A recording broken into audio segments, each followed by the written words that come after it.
نحمده ونصلي على رسوله الكريم أما بعد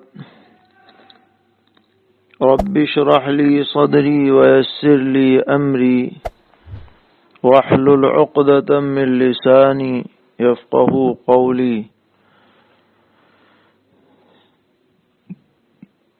سامعین کرام، السلام علیکم ورحمۃ اللہ وبرکاتہ. دینی رہنمائی کی نویں مجلس میں آپ حضرات کی خدمت میں چند منتخب مسائل پیش کیے جائیں گے.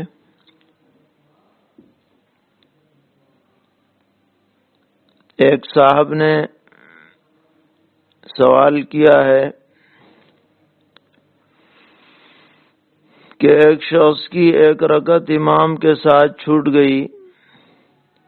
اس نے بھول کر امام کے ساتھ دونوں سلام پھیر دیے، پھر یاد آنے پر کھڑا ہو گیا تو اس کی نماز کا کیا حکم ہے؟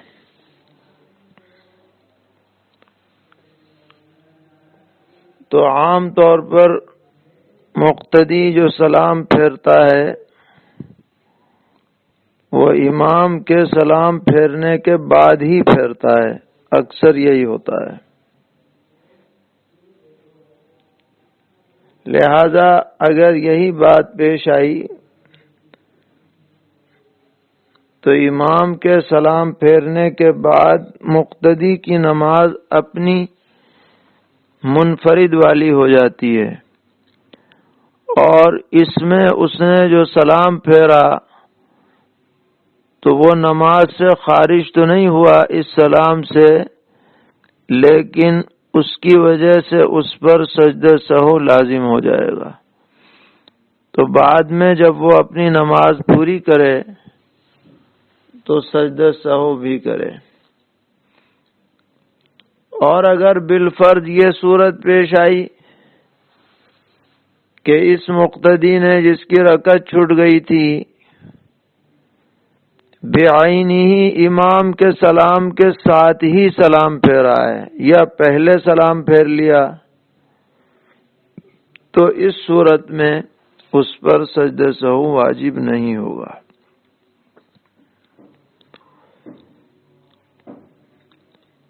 تراویح کی نماز میں ایک مسئلہ پوچھا گیا ہے سجدہ تلاوت سے متعلق کہ حافظ صاحب نے سجدے کی آیت آنے سے پہلے ہی یہ سمجھتے ہوئے کہ میں نے آیت سجدہ پڑھ لی، سجدہ تلاوت کر لیا. اس کے بعد پھر کھڑے ہوئے اور پھر آیت سجدہ پڑھی، پھر دوبارہ سجدہ تلاوت کر لیا. تو اس صورت میں ان حافظ صاحب پر سجدہ سہو لازم ہے، کیونکہ ایک سجدہ زائد ہو گیا ہے.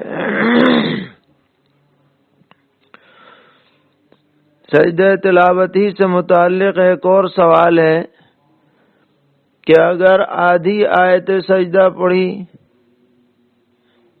تو سجدہ تلاوت لازم ہوگا یا نہیں؟ تو اس بارے میں اگرچہ کئی اقوال ہیں، لیکن راجح یہی ہے کہ سجدہ تلاوت واجب نہیں ہوگا آدھی آیت پڑھنے سے. پوری آیت پڑھنی ہے، البتہ پوری آیت پڑھی لیکن جو خاص سجدے کا لفظ تھا، حرف تھا، وہ نہیں پڑھا، تو اس صورت میں بھی سجدہ تلاوت واجب نہیں ہوتا ہے. اسی کے متعلق ایک اور سوال ہے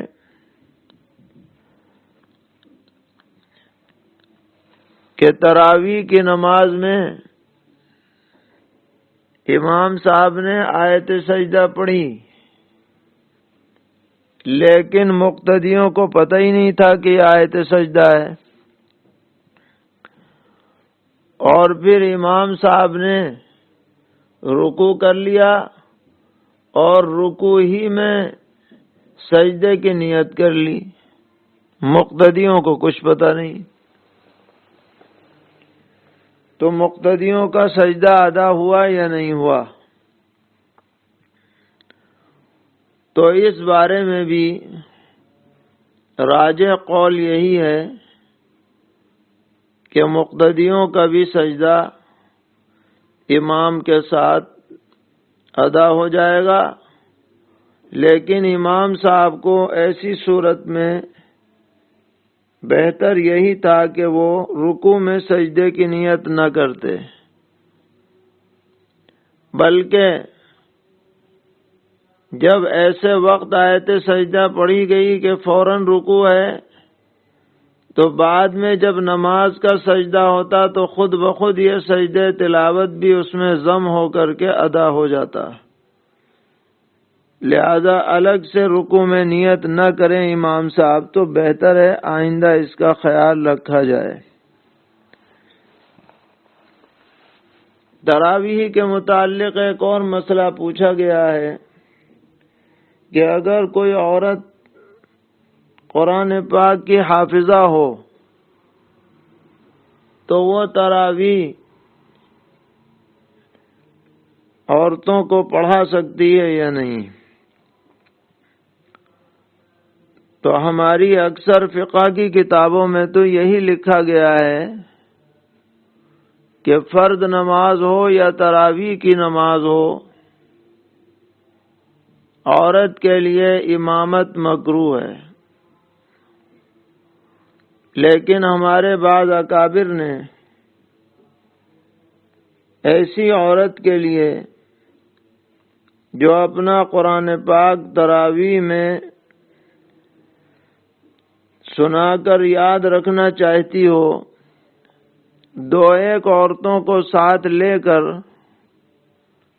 تراویح کی امامت کرنے کی گنجائش دی ہے، لیکن اس میں بھیڑ اکٹھی نہ کی جائے، آس پاس کی عورتوں کو جمع نہ کیا جائے، گھر ہی کی ایک دو عورتیں اگر اس عورت کی امامت میں تراویح پڑھ لیں تو ان حضرات کے قول پر اس کی گنجائش ہوگی۔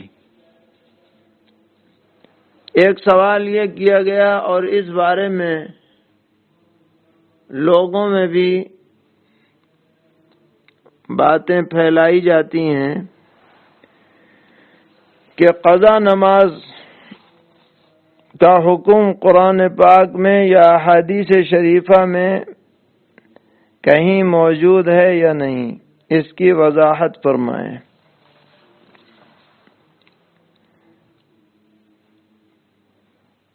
تو قضا نماز اگر کسی کی ہو جائے تو اس کو بعد میں قضا کرنا ضروری ہوتا ہے۔ اس کی کئی دلیلیں ہیں۔ ایک دلیل تو یہی ہے کہ نبی اکرم علیہ الصلاۃ والسلام نے نماز کو چھوڑنے پر سخت وعیدیں ارشاد فرمائی ہیں، یہاں تک فرما دیا کہ من ترک الصلاۃ متعمدا فقد کفر، کہ جس نے جان بوجھ کر کے نماز چھوڑ دی وہ گویا کفر کے بالکل قریب ہی پہنچ گیا۔ تو اس سے فرضیت اور ادائیگی کا ضروری ہونا مطلقاً معلوم ہوتا ہے۔ دوسری بات یہ ہے کہ نبی اکرم علیہ الصلاۃ والسلام کی ایک سفر میں نماز قضا ہو گئی،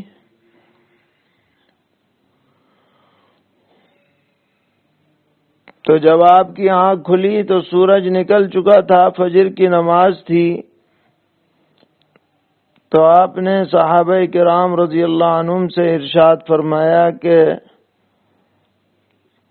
من نام عن صلاة او نسیها فلیصلیها اذا ذکرها، کہ جو نماز سے سوتا رہ گیا یا بھول گیا تو جب اسے یاد آ جائے تو وہ نماز ادا کرے۔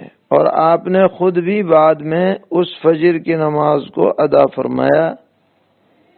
اس سے معلوم ہوا کہ نماز چھوٹ جائے تو اس کو بعد میں پڑھا جائے گا۔ تیسری دلیل یہ ہے کہ غزوہ احزاب کے موقع پر جنگ کی شدت کی وجہ سے یا خندق کھودنے میں مسلسل مشغولی کی وجہ سے کئی نمازیں آپ کی قضا ہوئیں، اور آپ نے ان سب نمازوں کو بعد میں ادا فرمایا۔ اس سے بھی پتہ چلا کہ نماز اگر چھوٹ جائے، خواہ وہ سونے کی وجہ سے، خواہ وہ بھول کی وجہ سے، اور خواہ وہ عمدن چھوٹ جائے، ہر حالت میں چھوٹی ہوئی نمازوں کی قضا کرنا ضروری ہے۔ یہی احناف کا مذہب ہے، اسی کے اوپر فتویٰ ہے۔ چوتھی دلیل یہ ہے کہ بالاتفاق تمام ائمہ کے نزدیک کوئی آدمی اگر رمضان المبارک کا روزہ چھوڑ دے، خواہ بھولے سے چھوڑے، خواہ جان بوجھ کر کے چھوڑے، تو بعد میں اس کی قضا لازم ہوتی ہے۔ تو جس طریقے پر رمضان کا روزہ ایک فرض ہے، اسی طرح نماز بھی ایک فرض ہے۔ تو جب روزے کی قضا ہے تو نماز کی بھی قضا ہونی چاہیے۔ اس استدلال کو سامنے رکھ کر کے بھی قضاء عمری کے حکم کی تائید ہوتی ہے۔ اس لیے ہمارے جو بھی بھائی یا بہنیں ان کی نمازیں چھوٹ گئی ہوں، وہ حساب لگا کر ان نمازوں کی قضا کا اہتمام کریں۔ اور یاد رکھیے گا، نماز قضا کرنے سے قضا ہوگی، قضا کرنے سے ادا ہوگی۔ ایسا نہیں ہو سکتا کہ کوئی اور عمل کرو اور نمازوں کی ادائیگی معاف ہو جائے، جیسا کہ آج کل کئی سالوں سے ہم دیکھ رہے ہیں کہ رمضان المبارک کے آخری جمعے کے متعلق ایک اشتہار چھاپا جاتا ہے جس میں نماز قضاء عمری لکھا رہتا ہے، اور اس میں یہ ہوتا ہے کہ 2 رکعت خاص انداز میں ادا کرو تو 60 سال کی نمازیں جو قضا ہیں وہ سب معاف ہو جائیں گی۔ تو یاد رکھیے گا کہ یہ سب بے سند، بے پر کی باتیں ہیں اور خلاف عقل بھی ہیں۔ یہ کیسے ہو جائے گا کہ نفل ادا کر کے فرض معاف ہو جائے؟ ان باتوں کا پھیلانا، ان پر عمل کرنا، ان پر یقین کرنا سب غلط ہے، قطعاً غلط ہے۔ جتنی بھی آپ سے ادا ہو سکے ان کو ادا کرنے کی آپ فکر کریں، اللہ سے توبہ کریں، استغفار کریں، اور آئندہ یہ عزم کریں کہ کوئی بھی نماز ہماری وقت سے بے وقت نہ ہوگی، اس کا اہتمام رکھیں۔ ایک اور مسئلہ تراویح سے متعلق ہے کہ تراویح میں امام بھول جائے اور غلطی بتلانے والا کوئی سامع بھی پیچھے نہ ہو، تو کیا خود امام صاحب جیب سے موبائل نکال کر قرآن پاک دیکھ کر غلطی کی اصلاح کر سکتے ہیں یا نہیں، یا پیچھے سننے والا کوئی سامع موبائل دیکھ کر امام کو لقمہ دے سکتا ہے یا نہیں۔ تو اس بارے میں یاد رکھنا چاہیے کہ اگرچہ بعض ائمہ نے تراویح میں اس طرح سے قرآن دیکھ کر پڑھنے کی اجازت دی ہے، لیکن احناف کے نزدیک تراویح ہو یا فرض نماز ہو، اس میں قرآن پاک دیکھ کر پڑھنا یہ مفسد صلاۃ ہے، اس سے نماز فاسد ہو جاتی ہے۔ اور فاسد ہونے کی دو وجوہات فقہا نے لکھی ہیں۔ ایک وجہ تو یہ لکھی ہے کہ نماز کے اندر غیر نماز سے تلقین اور تعلیم پائی جاتی ہے، کیونکہ قرآن پاک تو غیر نماز ہے، اس سے دیکھ کر کے آدمی پڑھے گا تو یہ ایسا ہی ہے جیسا کہ کوئی غیر مقتدی اس کو باہر سے لقمہ دے، کہ امام نماز پڑھا رہا ہے، ایک آدمی نماز میں شامل نہیں ہے، ویسے ہی قرآن دیکھ کر کے اور اسے غلطی بتا رہا ہے، تو امام کی نماز فاسد ہو جائے گی اس باہر کے آدمی کے غلطی بتانے سے۔ اسی طرح قرآن پاک پڑھ کر کے جو اپنی غلطی ٹھیک کر رہا ہے وہ گویا باہر سے فائدہ اٹھا رہا ہے۔ یہ ایک مستقل وجہ ہے فساد کی۔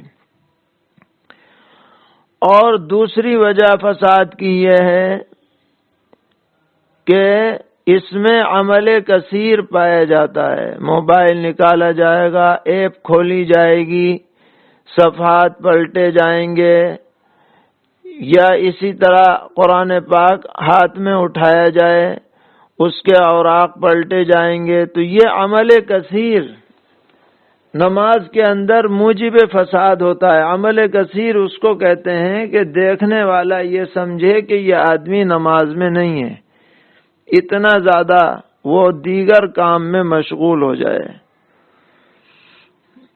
تو یہ دو وجوہات فقہا نے لکھی ہیں۔ ہمارے نزدیک اس طرح سے نماز پڑھنے سے نماز فاسد ہو جاتی ہے۔ اور قرآن پاک کی بسا اوقات بے حرمتی بھی دیکھی گئی ہے۔ ہم نے خود دیکھا ہے حرم شریف میں کہ آدمی قرآن لیے پڑھ رہا ہے، سجدے میں گیا، اس کو کنارے رکھ دیا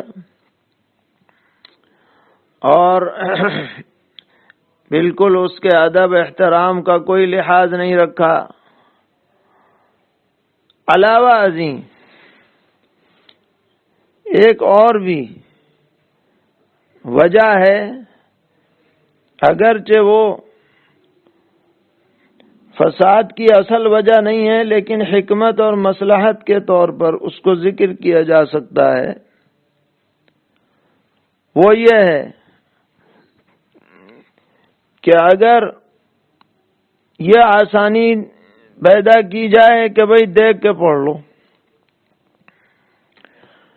تو ہم یہ سمجھتے ہیں کہ ہمارے علاقوں میں 90% حفاظ ان کو قرآن حفظ یاد نہیں رہ پائے گا،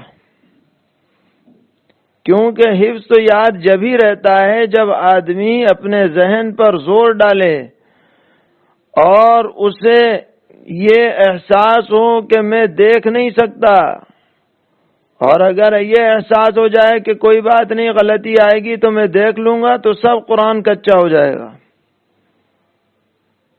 تو حفاظ کرام کے قرآن کو اچھی طرح ان کے سینوں میں محفوظ رکھنے کے لیے بھی یہ حکم ضروری ہے کہ ان کو کہا جائے کہ بغیر دیکھے تمہیں پڑھنا ہے، ہر حالت میں دیکھ کے پڑھو گے تو قرآن کی غلطیاں باقی رہ جائیں گی، قرآن کچا رہ جائے گا۔ دیگر ائمہ کے نزدیک گنجائش ہے، وہ ایک واقعے سے استدلال کرتے ہیں کہ حضرت عائشہ رضی اللہ تعالی عنہا کے ایک خادم تھے اور وہ قرآن دیکھ کے پڑھتے تھے، تو اس کی توجیہ ہمارے اکابر نے اور فقہا نے یہ فرمائی ہے کہ دیکھ کر پڑھنے سے مراد یہ نہیں تھا کہ وہ ہاتھ میں لے کر کے دیکھ کے پڑھتے تھے، کیونکہ اس زمانے میں ایسا قرآن کی صورت ہی نہیں تھی جیسے کہ آج کل ہے، تو الگ الگ تختوں پر، پتھر پر، لکڑی پر، الگ الگ جگہوں پہ لکھا رہتا تھا۔ اس روایت کا اگر وہ صحیح ہو تو اس کا مطلب یہ ہے کہ 2 رکعت پڑھ کر کے قرآن دیکھ لیتے تھے، یاد کر لیتے تھے، پھر 2 رکعت پڑھ کر کے سنا دیتے تھے، یہ توجیہ اس کی جائے گی۔ تو بہرحال یہ طریقہ ٹھیک نہیں ہے، ان امام صاحب کو چاہیے کہ اچھی طرح یاد کریں اور کسی سامع کا انتظام کریں، اور جو بھی دیکھنا ہو وہ سلام پھیر کر کے باقاعدہ پھر قرآن پاک میں دیکھا کریں۔ کویت سے اسی طرح کا سوال آیا ہے کہ وہ ایسی جگہ نماز پڑھتے ہیں جہاں دیکھ کر کے قرآن پڑھا جا رہا ہے،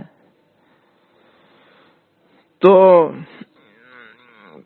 بہتر یہی ہے کہ وہ اس جگہ نماز نہ پڑھیں، کہیں اور پڑھیں یا اپنی الگ پڑھ لیا کریں۔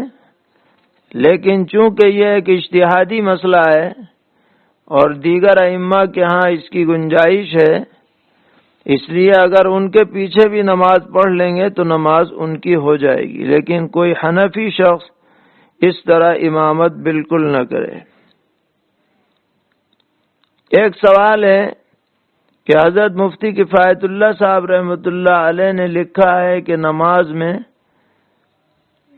رنج یا بیماری کی وجہ سے کراہنے سے نماز فاسد ہو جاتی ہے۔ اب ایک شخص کو عین نماز میں گردے میں درد ہو گیا تو وہ نماز کیسے ادا کرے؟ تو اس مسئلے کے اندر ذرا تفصیل ہے۔ اگر کوئی آدمی بالقصد اور بالارادہ کرا ہے نماز میں، یعنی وہ کراہ کو روک سکتا تھا، کوئی تقاضا اندر سے کراہ کا نہیں تھا، پھر بھی کراہے جا رہا ہے،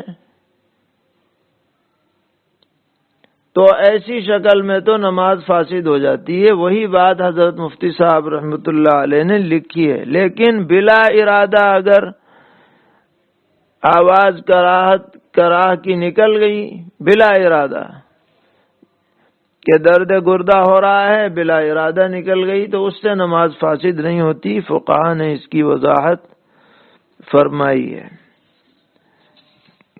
ایک مسئلہ یہ ہے کہ مکے سے باہر رہنے والے شخص کا قبلے سے انحراف کے باوجود، معمولی انحراف کے باوجود نماز درست ہو جاتی ہے،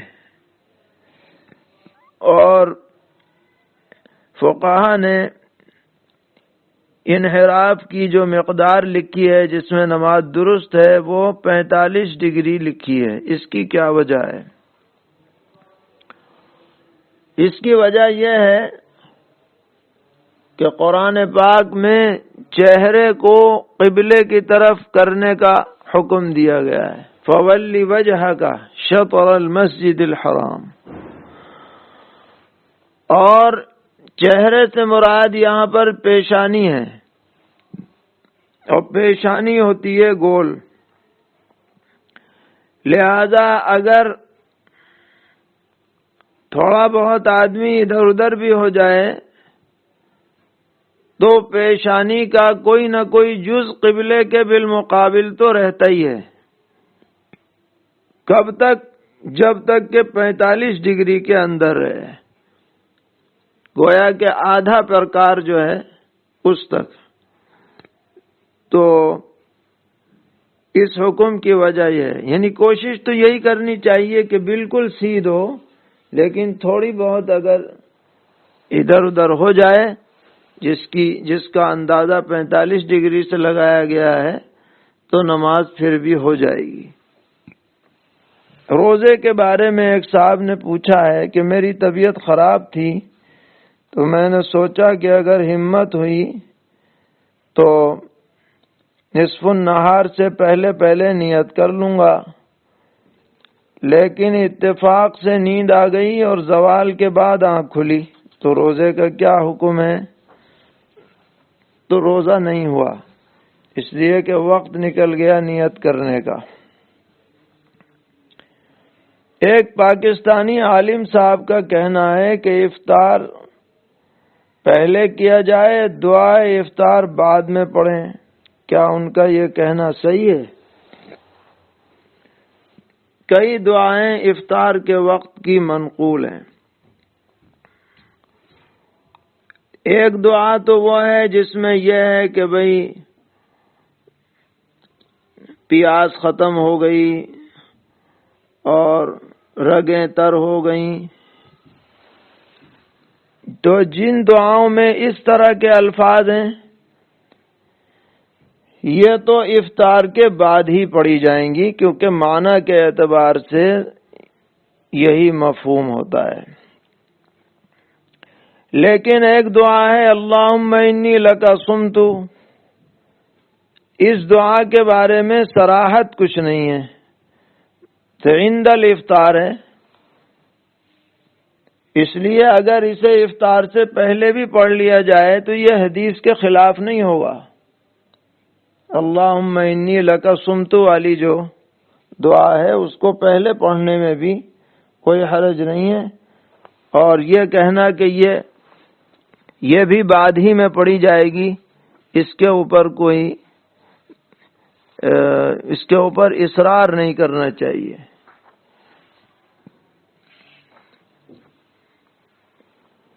ایک صاحب نے سوال بھیجا ہے کہ ہمارے ہاں غلے کا کاروبار ہوتا ہے اور ہم ادھار غلہ منگاتے ہیں اور بیچ کر پیسہ دے دیتے ہیں، ادا کر دیتے ہیں،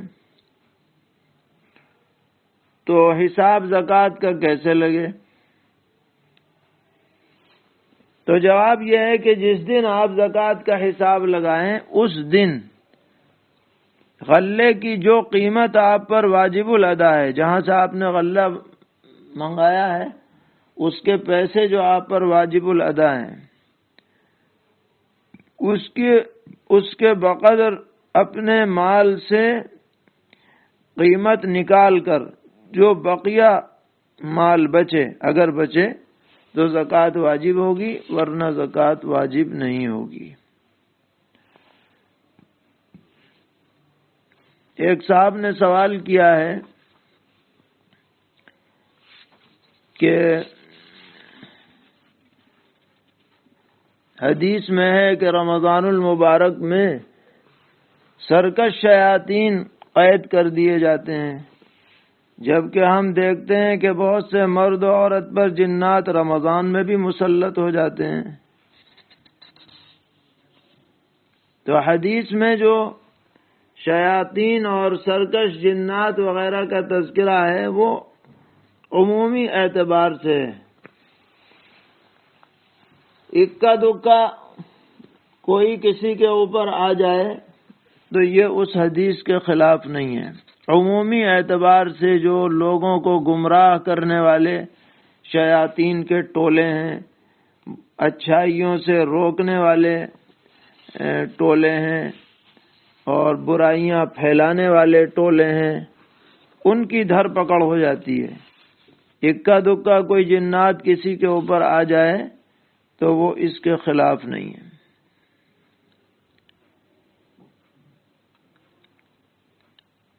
اور ایک صاحب نے اور سوال کیا ہے کہ قرآن پاک میں جا بجا بنی اسرائیل کا تذکرہ ہے، بلکہ بہت سی آیتوں میں انہی کا تذکرہ ہے،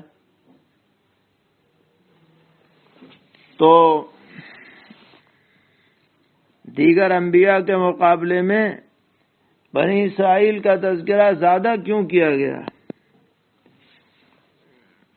اس کی دو وجوہات ہیں۔ ایک وجہ تو یہ ہے کہ بنی اسرائیل وہ قوم ہے کہ اسلام کی یعنی نبی اکرم علیہ السلام کی شریعت کے آنے سے پہلے وہی شریعت دنیا میں نافذ رہی جو توریت و انجیل میں آئی، یہ دونوں فی الجملہ بنی اسرائیل میں شامل ہیں۔ اس لحاظ مناسب یہی ہوا کہ پچھلی جو قوم تھی اس کا تذکرہ کیا جائے عبرت و نصیحت کے لیے۔ اور دوسری وجہ یہ ہے جس کا تذکرہ خود نبی اکرم علیہ الصلاۃ والسلام نے احادیث شریفہ میں فرمایا کہ میری امت بنی اسرائیل کے نقش قدم پہ چلے گی، بالکل قدم قدم چلے گی۔ حتیٰ کہ برائیوں کے بارے میں بھی فرمایا کہ اگر کسی نے فلاں برائی کی ہوگی نعوذ باللہ تو میری امت میں بھی کوئی بدبخت ایسا پیدا ہوگا جو وہ برائی کرے گا۔ تو چونکہ بہت زیادہ مناسبت ہے بنی اسرائیل کے حالات سے، ان کی حرکتوں سے، ان کی باتوں سے، اس لیے عبرت و نصیحت کے لیے، تذکیر کے لیے، تنبیہ کے لیے قرآن پاک میں بکثرت بنی اسرائیل کا ذکر کیا گیا ہے۔ اللہ تعالی ہم سب کو صحیح رخ پر، دین پر ثابت قدم فرمائے، ہر طرح کے شرور اور فتن سے محفوظ فرمائے۔ وصلی اللہ تعالی علی خیر خلقہ محمد وآلہ وصحبہ اجمعین برحمتک یا ارحم الراحمین۔